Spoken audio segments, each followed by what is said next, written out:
이제 좀 적응이 되셨습니까?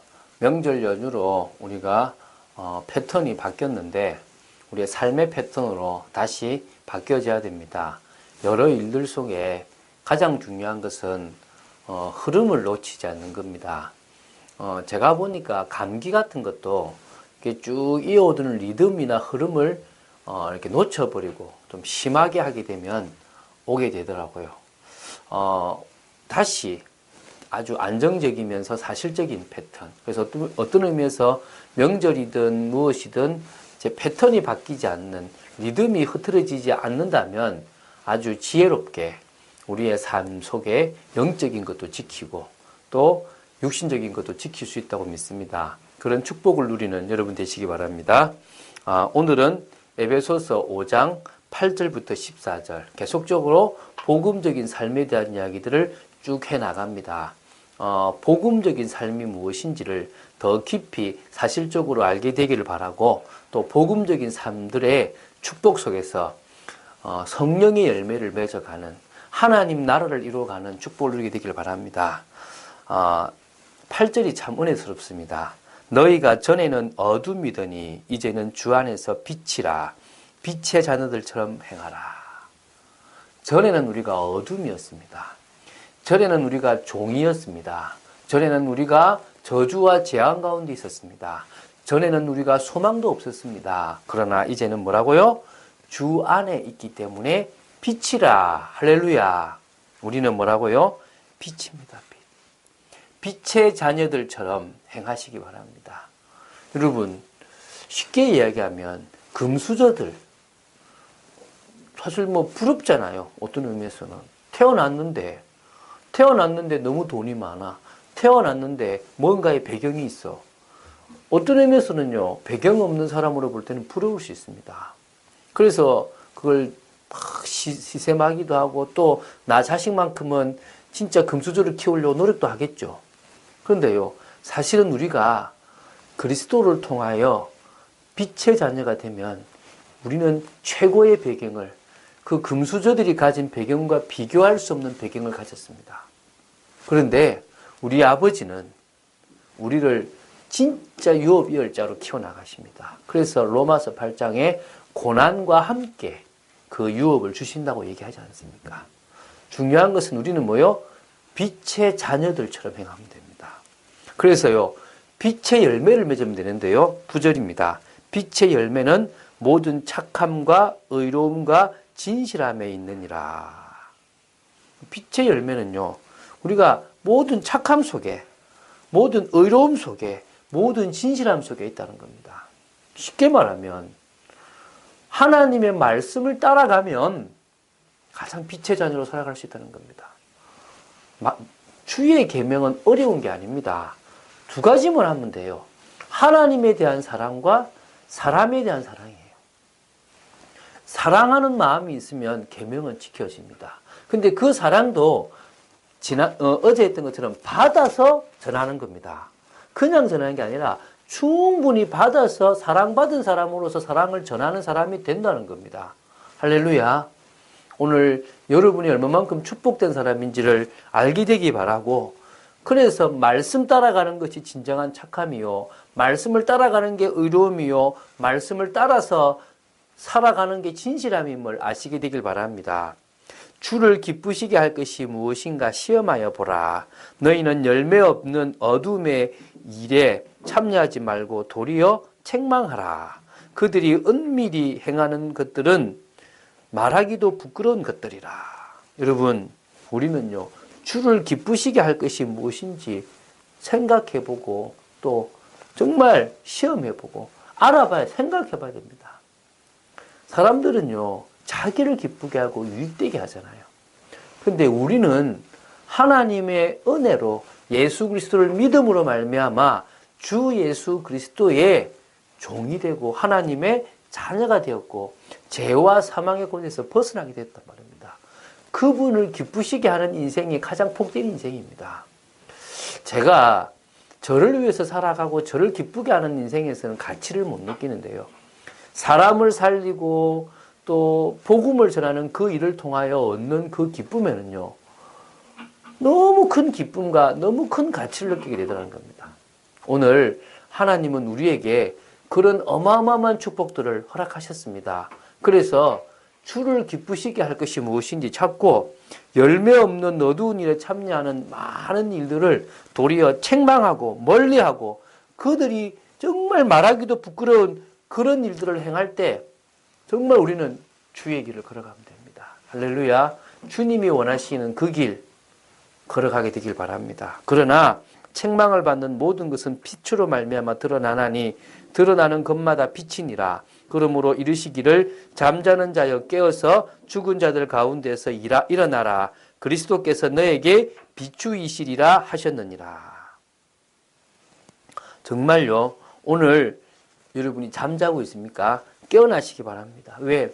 빛 대신 주님 앞에 진리 앞에는요. 우리의 거짓이 다 드러납니다.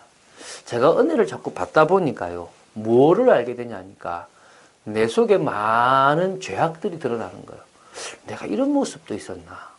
내게 이런 추악함도 있었나? 나에게 이런 악함도 있었나? 빛 대신 주님으로 말미암아 자꾸 드러나지고 또 드러나지고 또 드러나지는 겁니다. 근데 그게 저한테는 참 감사가 돼요. 어느 순간에는요, 막 나에게서 절망적이던데 그 절망을 계속 하다 보니까요, 아, 이게 내가 죽는다는 거구나. 나도 모르게 나를 버려가는 거구나. 이제는 그리스도로 말미암아 새로워지는 게 이런 거구나. 라는 걸 알게 되더라는 겁니다. 여러분, 빛 앞에 계속 있으면요, 여러분에게 드러납니다. 두려워하지도 말고 낙심하지도 마세요. 낙심되기도 합니다. 그거는 여러분이 여러분을 너무 많이 기대했다는 겁니다. 하나님 앞에서, 그리스도 앞에서 우리가 얼마만큼 죄인인지를 안다면 우리는요, 깨어 있을 수밖에 없습니다. 오늘 혹시 잠자고 있습니까? 깨어서 죽은 자들 가운데서 일어나라. 불신자 가운데서 일어나라. 그리스도께서 비추시는 빛을 받고 하나님 자녀 축복을 누리시기 바랍니다. 그래서요, 그리스도께서 빛을 비추는 그 사람, 예수가 그리스도를 고백하는 그 사람은 하나님이 기뻐하시는 사람입니다. 하나님의 계획과 뜻을 이룰 사람입니다. 그래서 우리는요, 모든 현장에서요, 주는 그리스도시요 살아계신 하나님의 아들이심을 고백해야 되고요, 만나는 사람에게 우리는 그리스도를 증거하면 됩니다. 저는요, 교회를 다니나 또 여러 신앙생활을 하는 사람들한테 그리스도에 대한 설명을 합니다. 많이들 몰라요. 그리스도가 어떤 분인지를 모르고 그 그리스도가 나에게 어떤 분인지에 대한 고백이 없습니다. 제가 조금 간증하는데요, 변화가 일어나요. 조금 간증하는데 그 사람 속에 생명의 빛이 비춰집니다. 그리고요, 불신자들에게는요, 물론 사단이 길을 막고 있지만 조금씩 당신의 그 문제의 근본이 창세기 3장이다. 그거를 설명하는데요, 알아듣는 사람이 있습니다. 그래서 예수님이 그 문제를 해결하러 오셨다라고 이야기하면요, 알아듣는 사람이 있다니까요. 그런데요, 그 복음 받은 사람 중에 뭐가 있냐면요, 받자마자 다른 사람에게 전도한 사람이 있어요. 어떤 의미에서요, 제가 잘해서가 아니에요.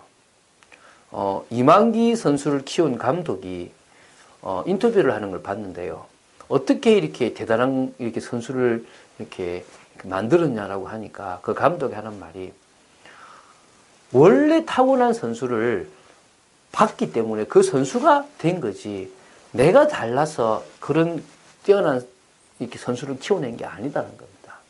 그러니까 제목부터, 그 나무로 말하면 제목부터가 달라야 쓸 수가 있는 겁니다. 이만기 선수가 가지고 있는 그 재능이 남달랐기 때문에 감독은 그것을 보고 그 재능을 살렸다고 하는 겁니다. 마찬가지로요, 하나님이 창세전에 예비한 제자가 있다면 그 사람에게 복음을 전하고 그 사람에게 성령 인도 받는 방법, 전도에 대한 걸 조금 가르치면요, 변화가 일어나더라는 겁니다. 저보다 더 전도를 잘하는 겁니다. 저보다도 더 많은 일들을 해나가더라는 겁니다. 오늘 그런 축복을 여러분이 누리게 되기를 바라고요, 진정으로요, 시대와 국가를 살리는 한 사람으로 서게 되기를 바랍니다. 요셉을 향해서요, 많은 형들은 시기했지만요. 그의 아버지는 그 말을, 무슨 말요? 요셉이 꾸었던 그 말을 간직해 주었다고 했습니다. 참된 복음 가진 한 사람이면 시대와 국가를 회복할 수 있습니다. 요셉, 오바댜, 에스더, 다윗, 다니엘, 많은 사람들은 믿음의 사람들이었는데 그들 한 사람 한 사람들이 뭐요? 달랐다는 겁니다. 특히 요셉, 임마누엘의 비밀을 누구보다도 누리는 가운데 형통함이 있었습니다. 불신자가 본 만큼의 형통함이 있었습니다. 현장에서 여러분, 하나님이 우리와 함께 하시는 비밀을 가장 누리시기 바랍니다. 오바댜, 그 현장에 가장 하나님이 원하시고 필요하신 게 뭔가를 봤습니다. 그래서요, 선지생도 100명을요, 50명씩 굴에 숨겨서 먹였습니다. 다시 말하면 그 현장의 숨은 문제를 해결했다는 겁니다. 하나님이 그를 쓰실 수밖에 없는 거죠. 에스더, 이스라엘의 위기 때 복음의 능력을 붙잡고 생명 걸고 시대를 살렸고 사람들을 살렸습니다. 영적 서밋의 자리에 들어갔다는 겁니다. 저는 기도합니다. 시대와 국가를 살리는 한 사람 목회자로 서서 진정으로 전문인들, 엘리트들을 제자로 세워나가자. 여러분, 그런 축복을 여러분이 오늘 하루의 삶 속에서도, 일평생의 삶 속에서도 누려가게 되기를 예수님의 이름으로 축원드립니다. 주는 그리스도시요 살아계신 하나님의 아들이심을 고백합니다. 정말 하나님이 원하시는 축복을 누리는 저희들 되어지기를 간절히 소망합니다. 아버지 하나님, 빛의 자녀들로 이제는 더 이상 어둠에, 더 이상 죄에, 더 이상 더러움에 있는 아버지 하나님 인생을 살아가지 말게 하심을 감사하고, 오히려 빛의 자녀들로 하나님 앞에 온전히 쓰임받는 그런 귀한 존재로 저희들을 세우심을 감사합니다. 날마다 그리스도를 고백하고 날마다 그리스도를 증거하는 그런 시대와 국가를 살리며 정말 현장을 살리는 한 사람으로 저희들을 세워 주시옵소서. 주 예수 그리스도 이름으로 기도드립니다. 아멘.